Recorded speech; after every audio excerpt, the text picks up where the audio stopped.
Welcome guys to Talk with Budget Pay. This is our first episode and we all, a team of Budget Pay, are here to start this Talks with Budget Pay. Welcome you guys. Thank you. Thank you. Let's start with the recent trending topic, that is Shark Tanks. So Ankit, what do you feel? How is Shark Tank going on and what do you feel like, how has it created an image before Shark Tank and after Shark Tank?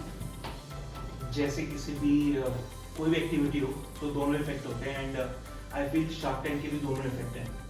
पहले भी मुझे ये लगता है कि people have become more educated. मुझे लगता है टर्म्स जैसे कि इक्विटी, फंडिंग, बूटस्ट्रैप, शायद बिजनेसमैन को भी नहीं पता था कि बूटस्ट्रैप और फंडेड बिजनेस में क्या फर्क होता है। तो ये जरूर फर्क आ गया है कि लोग समझने लगे हैं and that is good in terms of education, क्योंकि शायद ये टर्म्स कोई छोटा बच्चा जो अभी 10 या 12 साल का है वो सीख रहा है तो उसकी एजुकेशन ज़्यादा स्ट्रॉन्ग है और शायद जो बिजनेसमैन अब तक सोचना नहीं चाहते थे वो देखते हैं। और अगर अलग पॉइंट ऑफ व्यू से सोचें तो एक एंटरटेनमेंट शो है जिसका मकसद है टीआरपी लेकर आना और प्रोडक्ट सेल करना। किसी भी मार्केटिंग का जो मुझे लगता है ये होता है कि यार प्रोडक्ट बनाया है तो उसको प्रॉफिट कमाना है। एंड शार्क टैंक एक शो है जो सोनी टीवी पे आ रहा है जिसका मकसद प्रॉफिट बनाना है, क्योंकि एड्स तो बहुत आते हैं। मुझे लगता है कि जो पिचेस जा रही हैं उसके अंदर वो इसी हिसाब से हैं कि पैसा बना पाए। जितना अच्छा गेमिंग होगा उतना अच्छा। मैं सीजन 2 तो नहीं, सीजन 1 में तो जब शायद अश्नील थे तो टर्म्स भी बड़े अच्छे चीज होते थे, दोगलापन ये और वो। तो ये एक पॉइंट ऑफ व्यू है, बाकी डिस्कशन में इससे आगे चलते हैं, आगे लेते रहेंगे। तो क्या लगता है कि जैसे जो वहाँ पे नई इन्वेंशंस लेके आ रहे हैं, नए स्टार्टअप्स लेके आ रहे हैं, तो क्या उन्हें फंडिंग की रियलिटी में जरूरत है? मुझे तो ऐसा लगता है कि भाई एक फर्स्ट पॉइंट मैं ये लेना चाहूंगी कि जो शार्क टैंक है उसने कितना एक्सपोजर दिया है लोगों को। सबसे पहले तो दे एक कॉन्फिडेंस दिया कि अगर हमारा आइडिया है, हमारे पास थोड़ा सा विजन है तो the sky is the limit, कि हम जा सकते हैं। सबसे पहले माना as mister Ankit is saying कि गिमिक है या सब है, बट स्टिल इस शार्क टैंक से पहले लोगों ने सोचा था कि is this a possible thing कि हम जाएंगे, a common man can go to these big people and then present themselves or their ideas to them and get the fundings। हो सकता है उनका आइडिया उन्हें क्लिक कर जाए और उन्हें फंडिंग मिल जाए, जहां पर उनके लिए कितना बड़ा एक अपॉर्चुनिटी, एक माइलस्टोन हिट हो रहा है। तो आपको मतलब क्या कहना चाहते हो कि जैसे शार्क टैंक में कोई आया, एक विजन लेके आया और उसको फंडिंग मिली, तो क्या उसका बिजनेस सक्सेस की तरफ बढ़ता है? ऐसा नहीं है, फंडिंग मिलने के बाद इट्स नॉट कि अभी सक्सेस हो गया, उसके बाद बहुत सारी चीजें हैं जो देखनी पड़ती है, Like उसका planning, vision, goals, strategy। what are और अगर इसमें मैं पॉइंट ऐड कर दूं तो मुझे लगता है कि फंडिंग के बाद या यहाँ आने के बाद मुझे लगता है कि किसी भी बिजनेस का हो सकता है कर्व एक उल्टे यू की शेप में जाए, मतलब ऊपर जाएगा बट नीचे आएगा। रीजन भी मुझे लगता है कि एक्चुअली जब आप इतने सारे लोगों के बीच में आ जाते हो तो आपके प्रोडक्ट की दोनों चीजें हो सकती हैं। आपका प्रोडक्ट मार्केट पकड़ भी सकता है और अगर प्रोडक्ट में थोड़ी भी गड़बड़ी हुई तो डाउनफॉल भी बहुत जल्दी आएगा। मतलब पर ठीक है कि अभी मैं शार्क टैंक पे आया तो ये तो शीतल ने बहुत अच्छी बात कही कि आपको एक ब्रांडिंग मिल गई।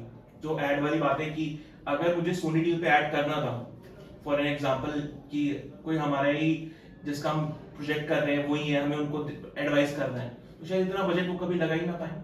पर शार्क टैंक के थ्रू ने वो एक बार में एक्सपोजर मिल गया।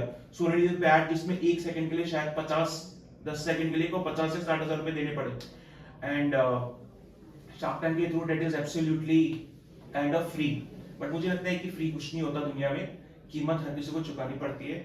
और अभी तो सीजन 1 और 2 हैं। अगर शार्क टैंक के हम यूएस वगैरह की बात करें तो कई बिजनेसेस सिर्फ इस बात पे डूबे हैं क्योंकि they were more prone to Shark Tank. मतलब मैं इसमें ऐड ऑन ये करना चाहता हूँ, जो मैं देखता हूँ अपने प्रोस्पेक्ट से, कि ये है कि एक इंसान जिसने इन्वेंशन करा, जैसे हम एक बच्चे की बात करते हैं, एक बच्चे को हम बड़ा करते हैं एंड अब हमें ये लग रहा है कि इसके खर्चे हम नहीं उठा पा रहे हैं, तो क्या इसलिए शार्क टैंक बीच में है कि वो इन्वेस्ट कर देगा और इस प्रोजेक्ट को आगे लेके जाएगा? नहीं, मुझे ऐसा लगता है कि पैसा इकलौती वजह नहीं है जिसके लिए लोग वहां जाना चाहते हैं। 2 बड़ी वजह हैं, एक तो मार्केटिंग। अगर आप देखो अगर मुझे फंडिंग नहीं भी मिली तो मार्केटिंग तो मिली गई। भाई कहते हैं कि any publicity is good publicity. गाली भी खाकर अगर वहां आ गए लोग गूगल पे तो सर्च कर ही लेंगे।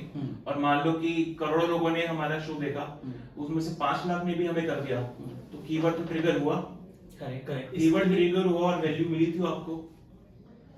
इसमें एक एग्जांपल ये भी आ सकता है कमलेश जुगाड़ू, जिसका आइडिया सबको पिचिंग अच्छी लगी थी बट कोई इन्वेस्ट नहीं कर रहा था, बट पीयूष बंसल जी ने उसमें इन्वेस्ट किया। करेक्ट, बट अगेन वही पॉइंट पे दोबारा आऊंगा, जैसे यूथ है आज का, वो कोई नई चीजें ढूंढता रहता है कि आज कुछ नया करना है, एंड किसी तरीके से फंडिंग का इशू तो हमेशा ही हर किसी को फेस करना पड़ता है।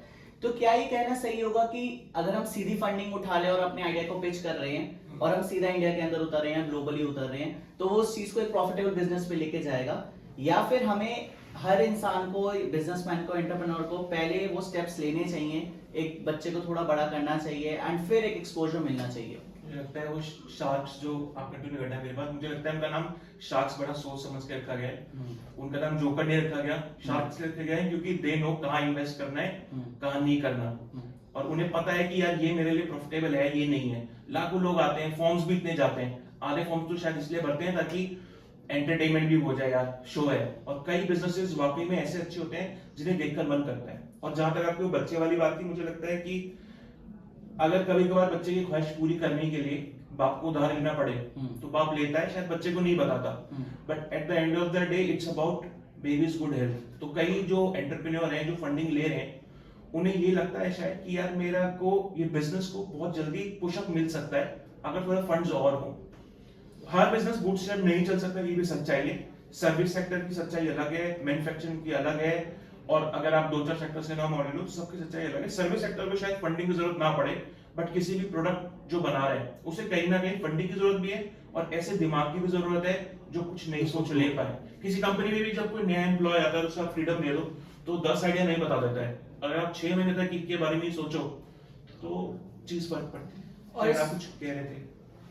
काफी तो कह ही दिया जो मैंने कहना था, बट द थिंग इज कि वही वाली बात है कि ऐसे तो वो भी नहीं बैठे जो शार्क्स वहां पर बैठे हैं कि आप एक आइडिया ले जाके दे दोगे और वो इन्वेस्ट कर देंगे, वो भी नहीं होता। Future they ask you about your profit, your gross income, your net income, एक एक चीज को पूरा स्टडी करने के बाद देते हैं। तो कहीं ना कहीं बच्चे को ग्रूम करके तो ले जाना पड़ेगा। एक सवाल मेरा भी है आप लोगों से वैसे कि मतलब काफी जो डिस्कशन है वो सीरियस मोड में जा रहा है, तो अगर मैं ये पूछ पाऊँ आपसे रोहित जी कि आपका फेवरेट शार्क कौन सा और क्यों है? मुझे लगता है मेरा फेवरेट शार्क अमन है, जो बोट को ओन करते हैं। बहुत ही कम उम्र में उन्होंने वो चीज़ पकड़ ली मार्केट के अंदर जो आज बूम कर रही है, ऑडियो एंड स्पीकर्स को लेके जो वो लेके आए हैं।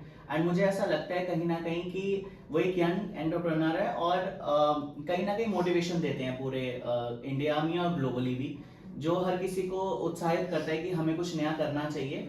एंड इतने कंपटीशन के बाद भी, already we had JBL, Sony in the field, but उसके बाद भी वो बोट लेकर आए एक रीजनेबल रेट पे, 1000 रुपए से उनके प्रोडक्ट शुरू हो जाते हैं, एंड आज हर कोई खरीदना चाहता है उन चीजों को। आप अमित जी, आप किसे कहेंगे? अस्नील ग्रोवर।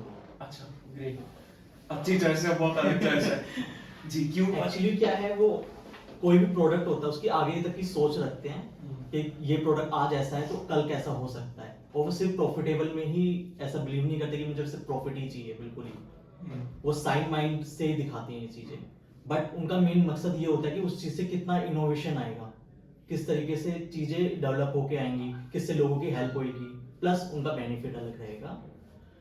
तो उनका माइंडसेट काफी अलग है। लाइक एक अगर आप हैमर की डील में देखेंगे, उन्होंने किस तरीके से पूरा गेम प्लान ही चेंज कर दिया, जो कि आज हर जगह आ रहा है उनका नाम। और आपको शीतल जी, आपको कौन सा अच्छा लगेगा शार्क और क्यों? विनीता, और क्यों? फीमेल एंटरप्रेन्योर सबसे बड़ा। सेकेंडली ऐसा नहीं है just female bias, the thing is कि मैंने जब भी उनकी सुनी है, जहाँ भी उन्होंने इन्वेस्ट किया है, she knows what she is doing, she knows the exact metrics, she knows the exact number and then she makes the deal. ऐसे नहीं करते हैं कि जस्ट कि प्रोडक्ट अच्छा है, क्या अच्छा है, each every pros and cons she goes in detail, सुनना समझना, और उसके बाद she gives the whatever she wants, उनका अपना जो होता है वैल्यूएशन, वो उसके बाद देती है। अच्छा, I admire that. जो ये रीजन था ना कि मैंने आप लोगों से पूछा, क्योंकि मेरा पॉइंट था जो पहले रह गया था, तो मैं सोचा शायद इस सवाल से प्रूव हो जाए। तो मुझे लगता है शार्क टैंक ना सिर्फ एक्चुअली रीजन ये नहीं है कि बिजनेसमैन ही हिट हो गए हैं, इसका रीजन ये भी है कि जो फाउंडर्स हैं उनकी भी मार्केटिंग हो रही है। तो आप देखें तो इस वक्त अश्नील की मार्केटिंग हुई है इस वीडियो के अंदर, अमन की मार्केटिंग हुई है और विनीता की मार्केटिंग हुई है। तो एक्चुअली शार्क टैंक में जो लोग वो आके बैठे हैं, आप उनकी भी देखो, वो टाइम और यूटिलाइजेशन और अपनी इमेज कितनी अच्छी बिल्ड कर रहे हैं। तो अमन जब रोहित जी। बताते हैं, तो अमन का उन्होंने इतनी अच्छी प्रेजेंटेशन दी, मे और मे नॉट बी वो वहां पे ऐसे हो रियल लाइफ में, बट आप देखिए कि बिना कुछ करे there are people that are fighting for them और they are defending them. Ashneer, आपने अश्नीर के लिए कहा, मुझे लगता है कि जब भी हम कुछ करते हैं ना, तो देयर आर मोटिव्स जो बहुत क्लियर होते हैं एंड देयर आर मोटिव्स जो बहुत अनक्लियर होते हैं। शायद जब हम शार्क टैंक की बात करते हैं तो हम सिर्फ एंटरप्रेन्योर्स जो आ रहे हैं उनकी बात करते हैं, बट मुझे लगता है कि एक्चुअली जो लोग वहां बैठे हैं ना, they have also gained a lot. अगर कोई प्रोडक्ट आप बेच रहे हो जैसे कि बोट, और अमन से इतना प्यार है, तो देयर आर चांसेस कि शायद आप इमोशनल होकर डिसीजन ना लें, बट 10 लोग अगर आपके जैसे हैं तो उनमें से 2 या 3 इमोशनल लोग सिर्फ इसलिए यार अमन की कंपनी है इससे ही ले लेते हैं। तो सिर्फ ये नहीं होता कि जब हम करते हैं तो एक साइड का फायदा होता है, एडवांटेजेस जो सबको होती ही हैं और शार्क टैंक में भी वो हो रहा है। और अगर वैसे मैं भी इसमें डाल दूं तो आई लाइक अनुपम। और अनुपम का रीजन मेरे ये है कि जो सवाल कोई नहीं पूछता वो अनुपम पूछ लेता है, जो वाकई में एक क्लियर कट पिक्चर दे देता है बिजनेस की कि वो प्रॉफिट में है या नहीं है। एंड मुझे लगता है उसकी पिच या बिजनेस इन्वेस्टमेंट कभी भी इमोशनल नहीं होती। उसकी पिच और जो भी वो डिसीजन लेता है वो इस बात पे लेता है कि बिजनेस प्रॉफिटेबल है या नहीं है। एंड फॉर मी शार्क का काम यही है। शार्क का काम इमोशनल होना नहीं है। शार्क का काम ये भी नहीं है कि वो किसी और की डील में कुछ करे। शार्क का काम है find a good business in for 1.5 hour जो उनकी पिच होती होगी, एंड उसमें उस बिजनेस के बारे में जितना अच्छा आता है या बुरा आता है वो कंटिन्यू करें। तो इसमें आज जैसे हम शार्क टैंक की बात कर ही रहे हैं, तो कहीं ना कहीं मुझे ऐसा लगता है अब एंटरप्रेन्योर है, फाउंडर है, वो आया है, तो बिना मार्केटिंग तो हम कुछ नहीं कर सकते। तो हमें क्या लगता है डिजिटल मार्केटिंग कितना बड़ा प्ले रोल करता है इस चीज के अंदर, जहां पर एजेंसीज जो हैं, कंपनीज जो हैं, वो डिजिटल मार्केटिंग की तरफ मतलब बढ़ रही हैं आगे। ऑलरेडी एक बूम है मार्केट के अंदर डिजिटल मार्केटिंग को लेके, एंड नई नई कंपनीज भी जो आ रही है उनको भी जरूरत पड़ती है। तो किस तरीके से डिजिटल मार्केट फायदा देता है इन ब्रांड्स को ऊपर लाने के लिए? जितना आप आंसर करना चाहेंगे पहले। मेनली अगर शार्क टैंक को देखो तो जितने आए हैं I believe 90% are D2C and D2C without digital marketing है ही नहीं, पॉसिबल ही नहीं।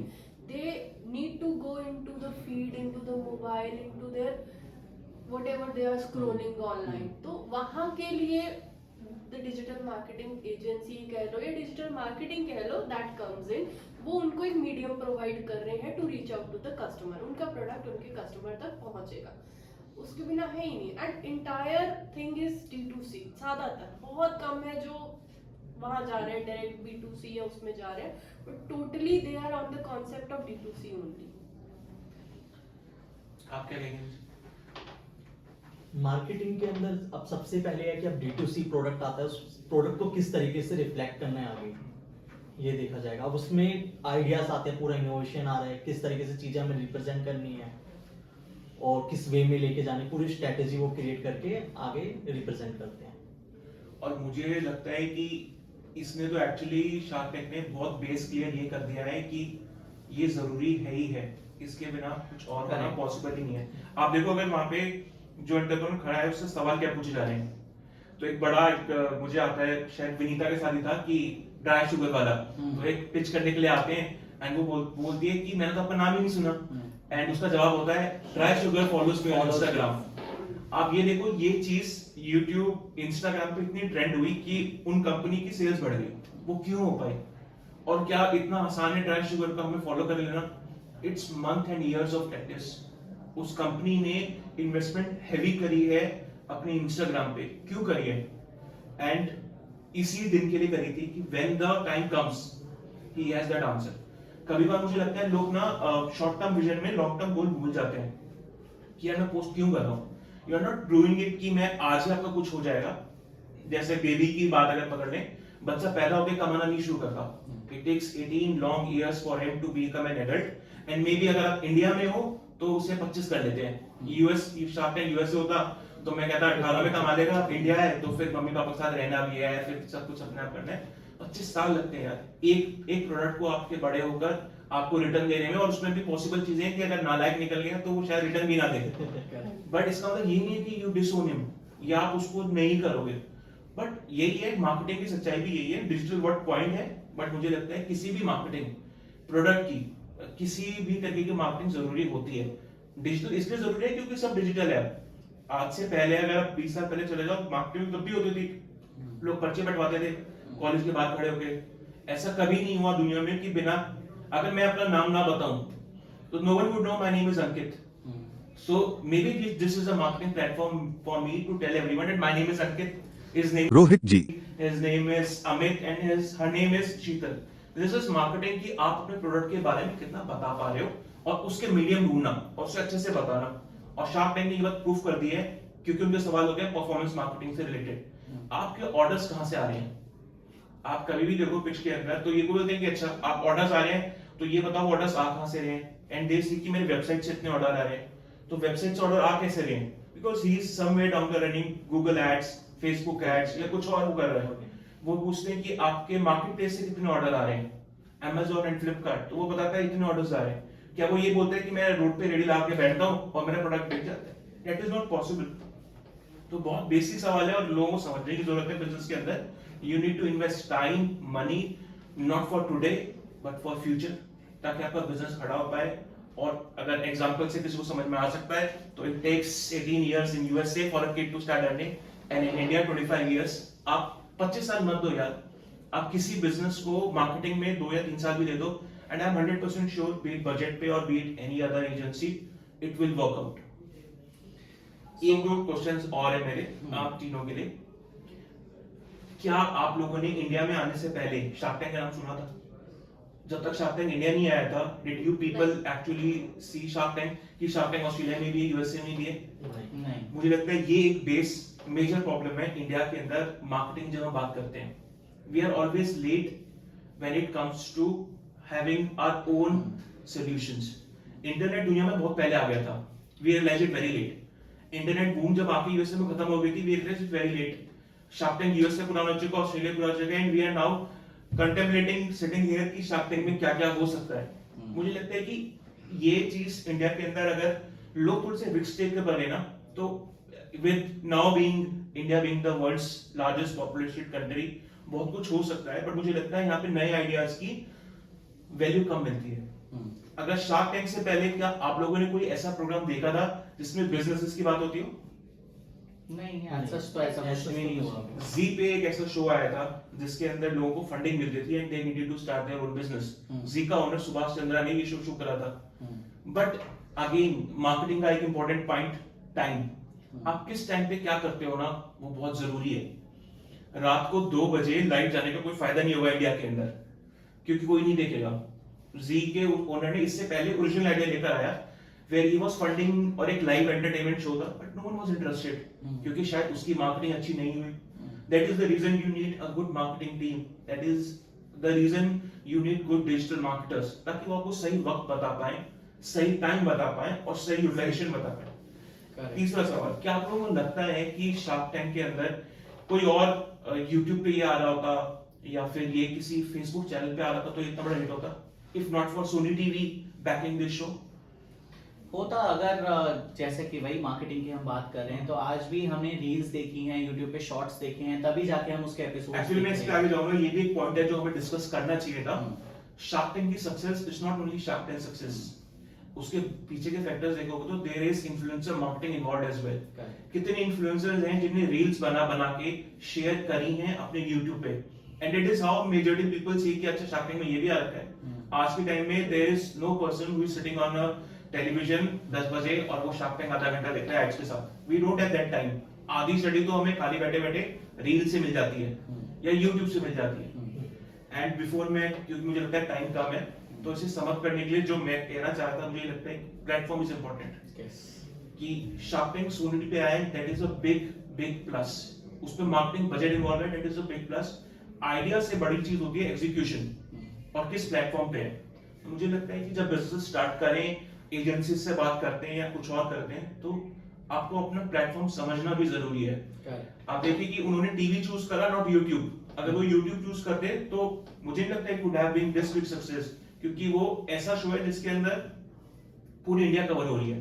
But again having said that उन्होंने YouTube छोड़ा नहीं है, उनके शो YouTube पे भी आते हैं, इंस्टा पे भी है। आपकी प्रेजेंस हर जगह होनी जरूरी है। आप किस पे कितना स्पेंड करते हैं, that is again a good marketing ploy जो आप लोग सोच सकते हैं। करेक्ट। सो यही सम अप हम कर रहे थे अभी कि शार्क टैंक की वजह से क्या हुआ और मार्केटिंग कितनी ज्यादा जरूरी है। नेक्स्ट एपिसोड में हम फिर कुछ नया लेके आएंगे। Till then take care, bye bye. Subscribe जरूर कर देना और बेल आइकन जरूर दबा देना। And it's at the bottom right corner. Thank you. Thank you.